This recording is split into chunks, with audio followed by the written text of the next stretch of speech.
Hello! Today we are here to discuss the Anarchy. Now, this hasn't hit stores yet, I don't believe. But this was your Kickstarter that you backed. And this is the sequel to Hadrian's Wall. Which is the reason why I backed it, because Hadrian's Wall was my game of the year like 2 years ago. Yeah, it's one of our favorite roll and writes. Yeah. If not our favorite roll and write, we'll find out after this. Before we get into it, the discussion any further, make sure you hit the subscribe button and the notification bell because you want to hear about all these new and upcoming games. So, Rob, what can you tell us about this one? So, 2025 release. Now, overall rank is 7,485. It's kind of really good individual rating by players at 8.4. Plays 1 to 4 people, but a new little thing on Board Game Geek is it actually lists what it plays best at on the front page, which says it plays best at solo at 1. Plays in about 60-90 minutes for ages 13 and up. Art by Shem Phillips is designed by Bobby Hill, who also designed Hadrian's Wall, and produced by Garphill Games and Renegade Games. Now, the Kickstarter, like Randy said, is the only really version out there. It's not out there to buy, and I've only seen 2 websites for pre-orders, and that's Amazon and Board Game Bliss. Well, actually, I pre-ordered it from Renegade. Oh, did you? Renegade Games. Yeah. So I didn't go to the website, but it did. But 2 stores has it available for pre-order. Various prices. Now I paid $89 on Kickstarter, and what was really nice about that is it came with 2 games. I got this, and then Shem Phillips did his game called Scarabray. So we haven't. Hopefully, we'll be able to review that here one soon. But there we go. All right. So let's talk about the quality of components. If you played Hadrian's Wall, it's the same quality. Yep. It's the same. Just more of it. Yeah. Well, yes and no. I think there's less individual pieces, but more cardboard, but more different colors and so on. So you got the meeples that look just the same as the Hadrian's Wall meeples. They're just represent you different types of workers. Yes, and then you've got cardboard coin. You have wooden bits. I got metal woods, just to brag. So. Wood. Yep. And then you got bread. Bread that's as hard as the wood. Yeah, that's been sitting for a while. It's old bread. It's stale. You do have tokens with the Kickstarter that represent these beers. Yep. You don't get those in the base game. There's just icons on your board that you mark out. I don't really see the added value of them. Not really. And then you have these movement tokens. I think those are standard. You get tents that are wooden tents. That's the only thing that indicates player color other than your cards. Right. And other than that, it looks just like the Hadrian's Wall. You got a giant pad that has the difference is so you had 2 pads that represented the sheets. This is 1 pad, but it's front and back. Yeah. So you'd have to rip off 2, have 1, and flip the other one over. Yeah, and now they do have dry erase boards. He got that. That I didn't know that was an option.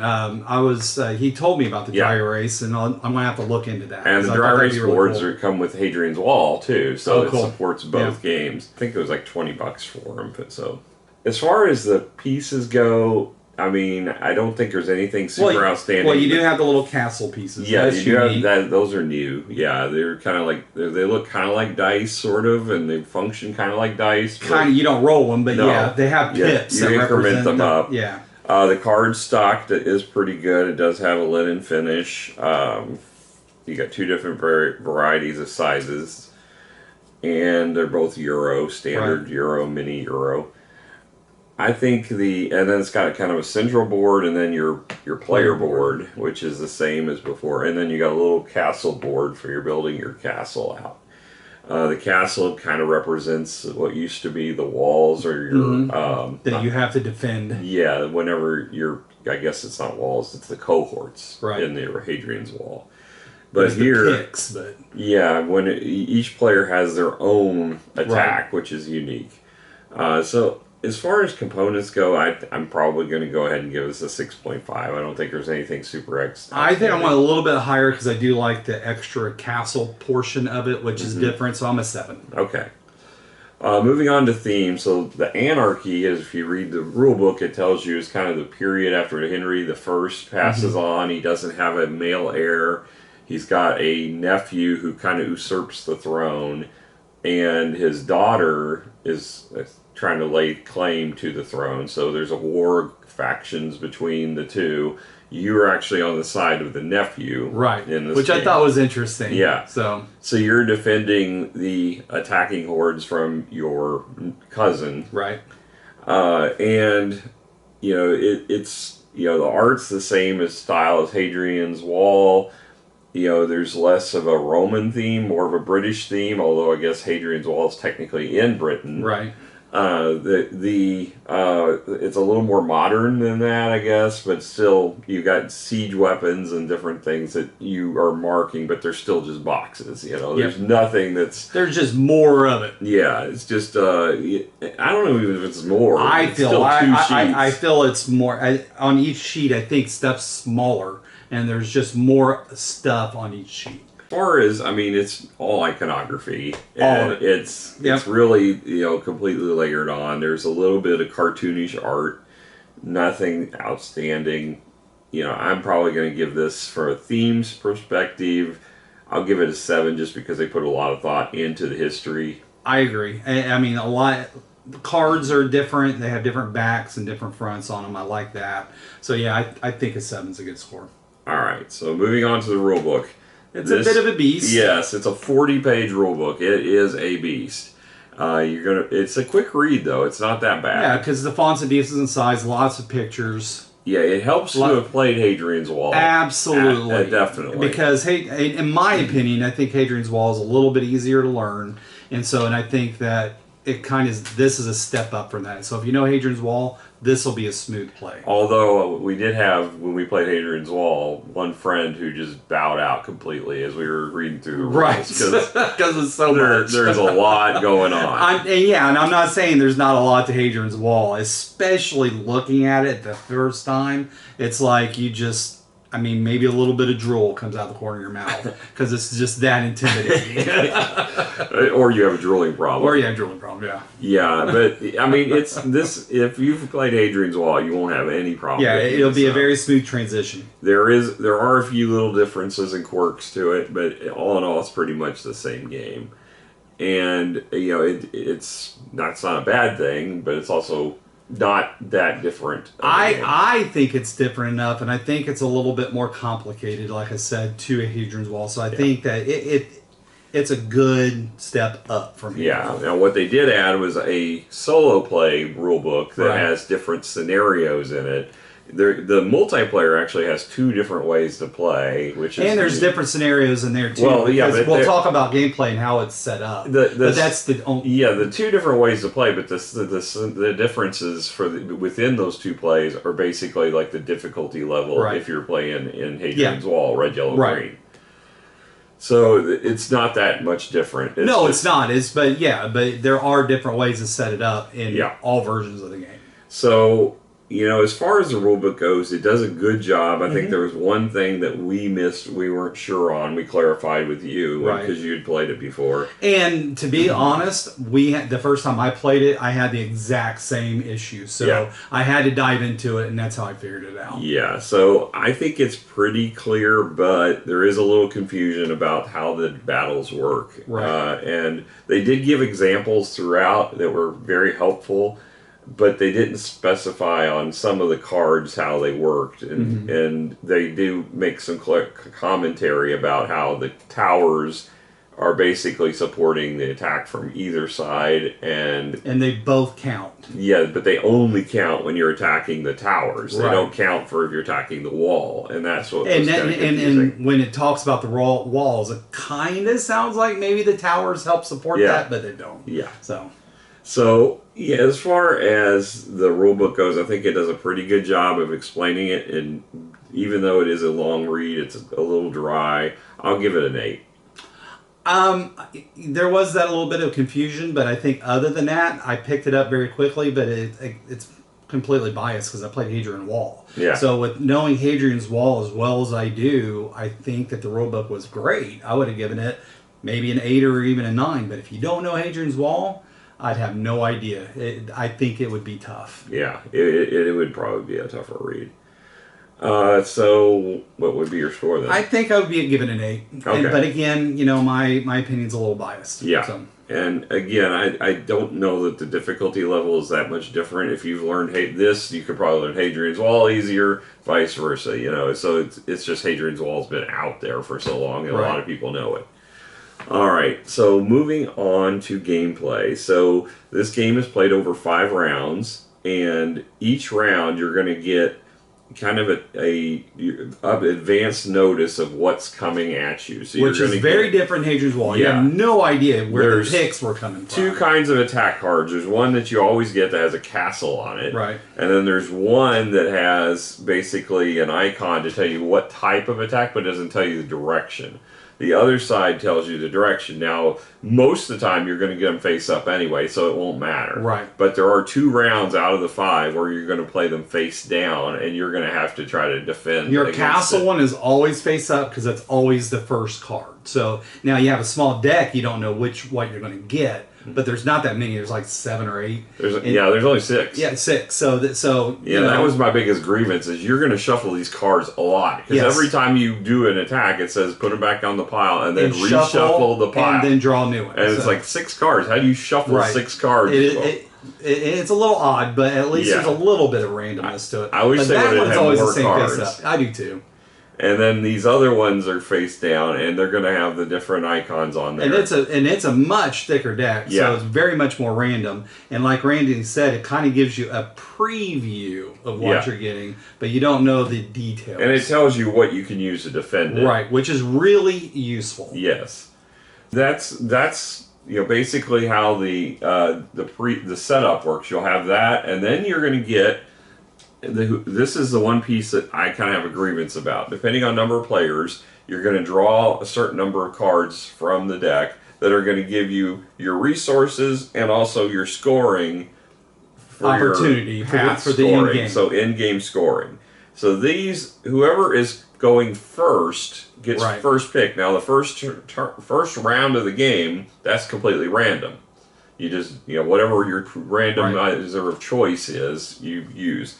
But after that, there's some things that'll happen. But depending on game mode. But it will determine player order, and this is probably my biggest grievance as well because I played against Vincent, and he was really good at keeping that turn order where he was always first. And I thought that made a big difference because there'd be cards that would give you different resources, and he always, in my opinion, was able to pick out the one that was most advantageous to him.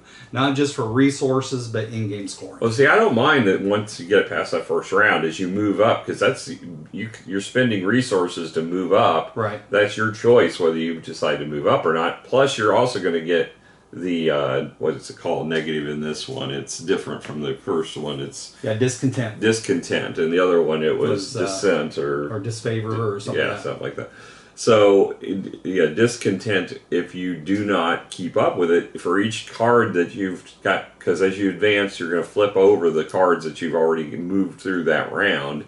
And it's going to add to the strength of the thing, so it's going to make it a little tougher to beat, but it's not hugely tough. So not really, and there's always some advantage because there's some rewards at the top of each one that you get, which is, almost why wouldn't you? Yeah. In most cases. And you get good stuff for doing it. Right. And the part I do like, though, is that because based off of what it's doing, you have to kind of calculate how much damage you have to do. Because it could be different for Randy versus what it would be for me.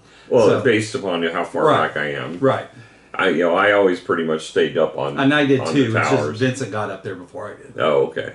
But the good news is, like, once you basically get to jump all the way to the front card if you beat it. And you can also beat it with extra to get some bonuses, which I always forget. I always forget, and more often than not, I wanted to do a bunch of other stuff, so I really didn't want to spend those resources it's called overpower, to overpower that attack, because then I wouldn't have been able to do the other stuff I wanted to do. Yeah, but sometimes I really need coin, because coin is hard to come by. It really is. Sometimes. So, and also some of the white meeples, once because that's the hardest one to get production from, or the gray ones. The gray ones. But they look white on the pictures.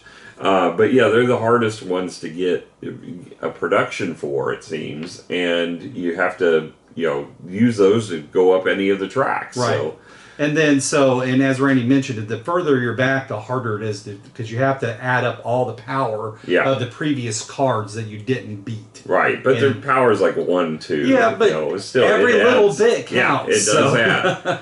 So, that's one thing you can do with your resources, and that's, it's going to give you like different siege weapons you're going to need. It's going to tell you if you have to spend so much food or so much of this or that, and then also it's got an attack strength, which you have to supply with either the blue soldiers, which are knights, or the standard red soldiers. So yeah, one's worth 1, the red, and the blue's worth 2. And you have to sum those up, and that's how much strength you have to play towards it as well. So, but as Randy mentioned, there are prerequisites. So it's siege weapons specifically that it looks for. Or horses. Or horses. So it's just like if you have those, awesome, you can do it. But if you don't have it, you can't do it. And you also have to feed workers in this each round, which is different. So from Hadrian's Wall. So for every round, you're going to pay a food that as the rounds go. So you're going to be basically at the end of the round, you're going to pay 5 food out. Right. And producing food is sometimes tough, but there are ways to get food otherwise. So you can bounce kind of around your board just like in Hadrian's Wall to unlock things.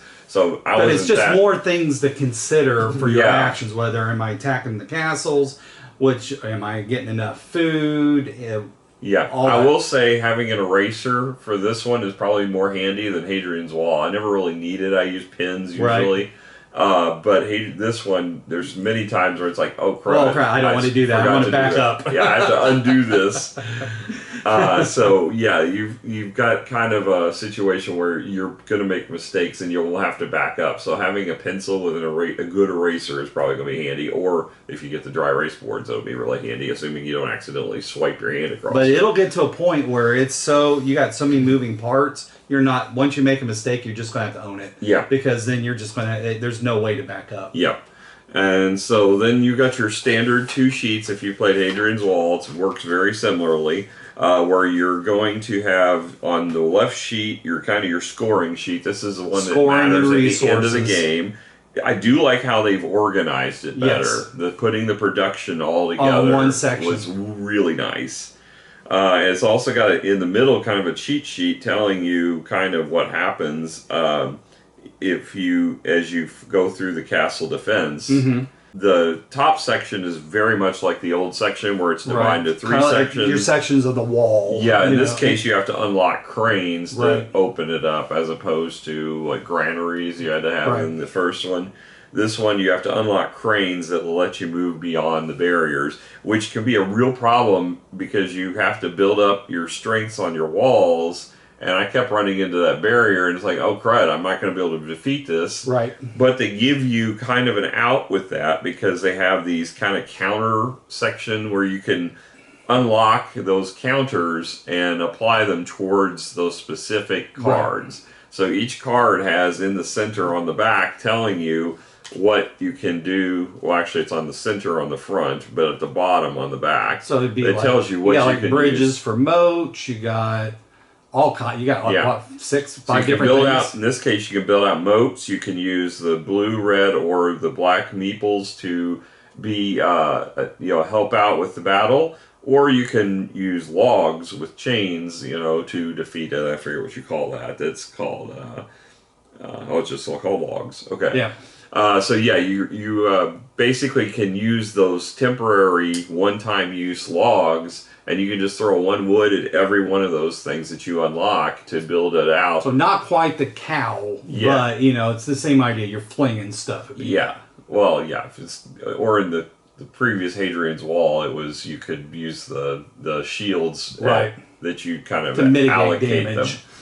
Yeah, so this one you actually have that capability. Matter of fact, there's 1 card. The only way you can defend against it is by unlocking the covers, and that was the most frustrating thing because last round I got one of those things, and I had thrown everything else at everything else, and I'm like, oh crud, I didn't build out any of my covers.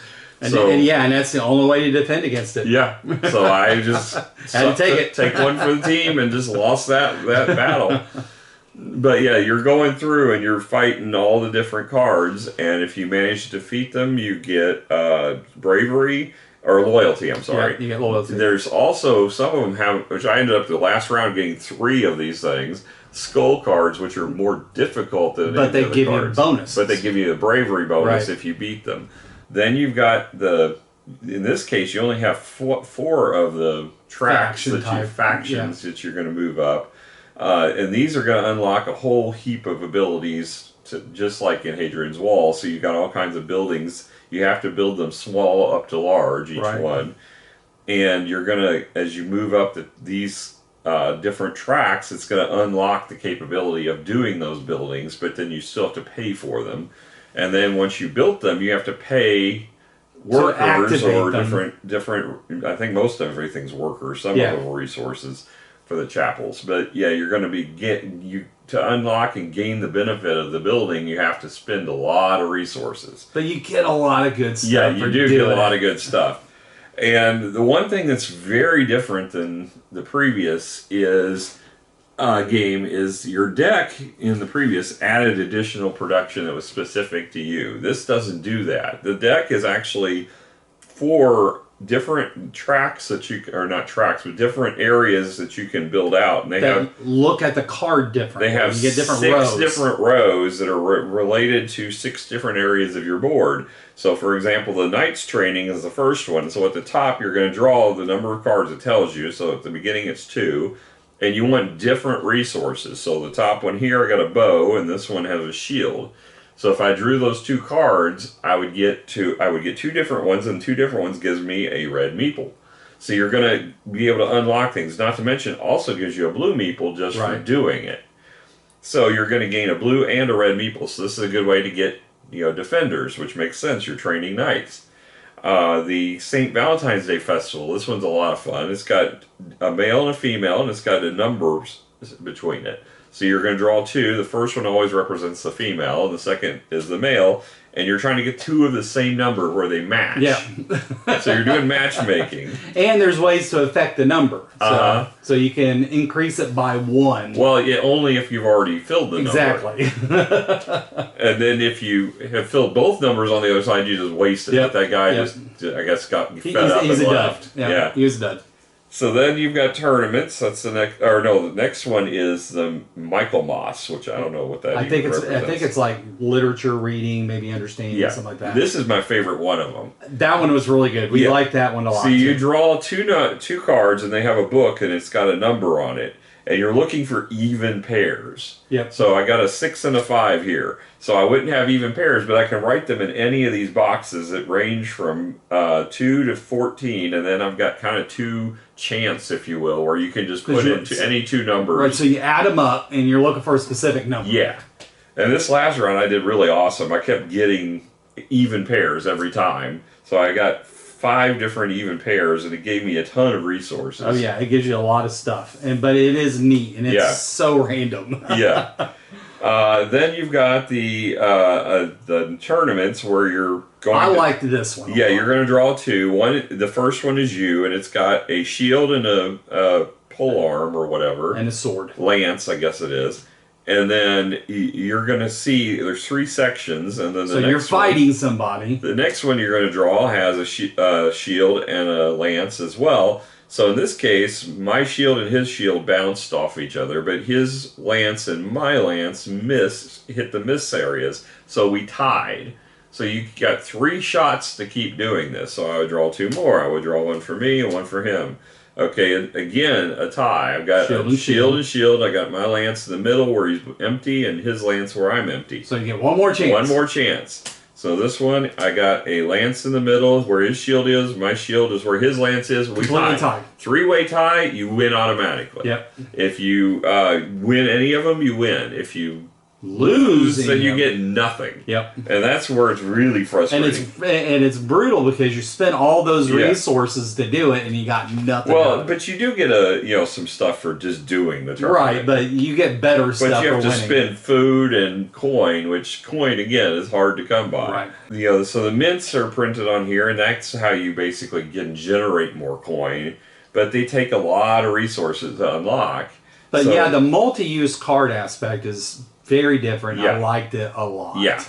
And the physical, tangible Yeah. of the walls and such. I like that a lot. Yeah. I just wish there wasn't. So that is some of the upgrades you get. Your attack thing is that you not only have to choose what to upgrade, but where to upgrade. So Yeah. like, yeah, you can do towers, but you got 4 sections of towers. Which one do I build? You got 4 different walls. You've got a front gate, and you also have a moat. Now the moat's important, but it's not really used that much. Yeah. But if you don't use it, it can be brutal. Well, yeah. The thing is unless you get a card where the moat is actually going to let you do it, Specifically on there. yeah, then it has no functionality whatsoever. None whatsoever. Whereas the walls are more useful. Everything's more useful than the moat. But if you don't do the moat, it hurts. Yeah, and the walls, you have to build them. The rule is that they can't be more than one higher than the previous. The Right, wall on the ones side on of the them. other side of them. So you have to kind of build them up consistently, even if you're not getting attacked from that side. So there's you have to basically unlock those cranes just so you can get your walls built. And then to increase defense, and Miranda did it on hers, you put your meeples, and that just adds more people. But again, it's either blue or red only. Yeah. But you put it on the wall. No, you can also use black. Oh, that's right. But you have to put the meeple on the section it's supporting. Yeah. Because if you guess wrong, it didn't do you any good. Although there's a way to mitigate the luck. You can get up to 3 of these tokens, which lets you move the people knights. One person per token. What's really nice is you don't lose them. You use them, but then they reset at the beginning of the next round, so which you is can really nice. Get up to 3 of those, and those can be handy. The other thing you can also get is beer. That's another one of the tracks you can get. You get them drunk, and they do a better job. But the knights cannot drink. Right. I guess they can't get the helmet open far enough to pour the No, it's beer because they're more chivalrous. Oh, okay. But yeah, your red meeples and your black meeples, the standard soldiers. It just makes them worth one more. They can drink and become more foolhardy. I guess they're more aggressive. Which I thought kind of, thematically was funny. Yeah. I thought it was cool. But those you do have to give up and spend. What I do also like about this is the path bonuses are more forgiving. Yes. Because in the first game, in order to get 3, you had to max it out. There was no choice. But here, it's like if you finish 3 of your 4 tracks, as one of them I had. Right. You don't have to necessarily max it out as long as you're up in the top category. Sure. So, and I like the fact that you can kind of plan what you're going to go for based upon what cards you get, especially if you're the first to draft. But yeah, if you're waiting and you take the last draft and you're getting the luck of the draw, you're going to maybe get something that has no value to you whatsoever. You haven't built up the entire game, and now you're going to suddenly, because there's no way you can do everything. And if it's the last one, forget it, because there's no way you'd have enough time to build it up to get the max. You might be able to get 1 point, but you're not going to get to 3. No, I mean, I got castles defeated, which are the things on this track here, and I only had 3 of them, but that still was 2 points. I got, luckily. And points are tight. Yeah. And so every little point helps. But yeah, in that case, I was first, so I got to draw which one I took. I mean, and the good thing is also, as I think I mentioned, maybe the resources are fairly standard. I mean, it's like you're still going to get the same number of things pretty much. It's just you may get coin instead of since coins are so hard to get, I thought those were way more valuable. Yeah. Oh, and the coins, the way they work on here is there's basically a wheel, looks like a shield. Yeah. And you are trying to fill up sections of that shield to unlock more meeples to let you do things, and you have different choices. But it also unlocks your siegecraft that are used in order to basically conquer the different areas of the And castles. the other benefit is that kind of helps your production section, because that's the only way to increase some of the production is through the wheel. Yeah. And so, but you have to, it's always adjacency. So if I do this one, then there's a white line that connects ones that you can unlock for other coins. Yeah.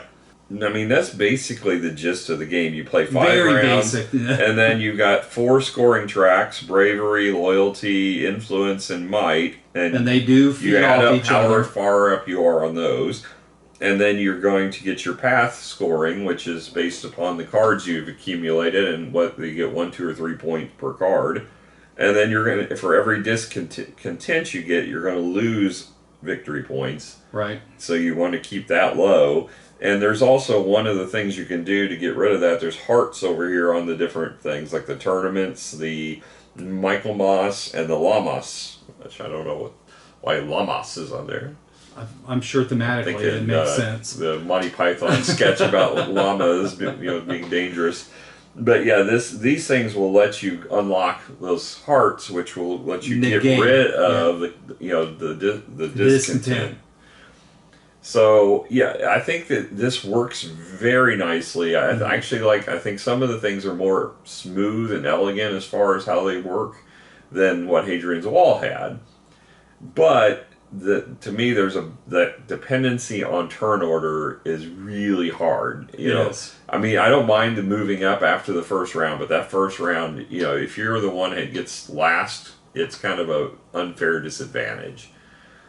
Now, the good news is it's his first turn, so you can still mitigate that to some extent but it may not be your standard strategy of how you play to go for that. But it does suck in that last card, but at least you still have plenty of time to work towards getting those points. Yeah. If you want. Yep.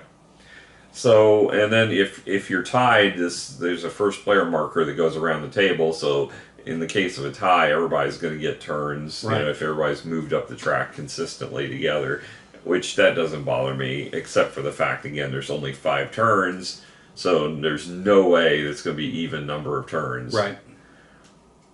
So it doesn't matter what your player count is. It's still going to be 2, 3, or 4. You're still going to have somebody getting more turns. Yep. So that's basically how you play this game at a very high level. As far as whether I like this better than Hadrian's Wall, it's too early to tell. I mean, I've played it several times now. I don't know if I would get this one out. Maybe I'll get this one out more now just because it's new, but as time fades, I think it's probably about the same. I think I like this one about the same as Hadrian's Wall. It's a little different, but it's pretty much the same game. I'll give it a 9, the same as I gave Hadrian's Wall. I think I'm going to give it a 9 as well. Again, same as Randy. I don't know which one I'd pull out more. I mean, Hadrian's Wall is like a nice warm blanket. I'm familiar with it. It's and it's easy to get into, whereas this one's got a little bit more to it, so a little bit more complicated. Wasn't too terribly hard to teach to some people. I've taught it a couple of different times, and they all seem to enjoy it, but they also loved Hadrian's Wall. So if you love Hadrian's Wall, this is a must-buy in my opinion. Absolutely. If you never played Hadrian's Wall, I would seriously suggest giving this a shot, as well as Hadrian's Wall, because it's such a good game. But I agree, it's a 9, and for many different reasons. I really enjoy this game. Yep. Well, that's our thoughts on the Anarchy. So if you've had a chance to play it, let us know what you think. If you are just super excited about it. Like I was. Yeah. Or if you're an anarchist, like Randy. You're probably not going to say what you think of that there. In that case, you'll make some kind of derogatory statement or something. Again, that's the Anarchy, and hope you'll join us for the next excursion into the world of gaming. Bye. Bye.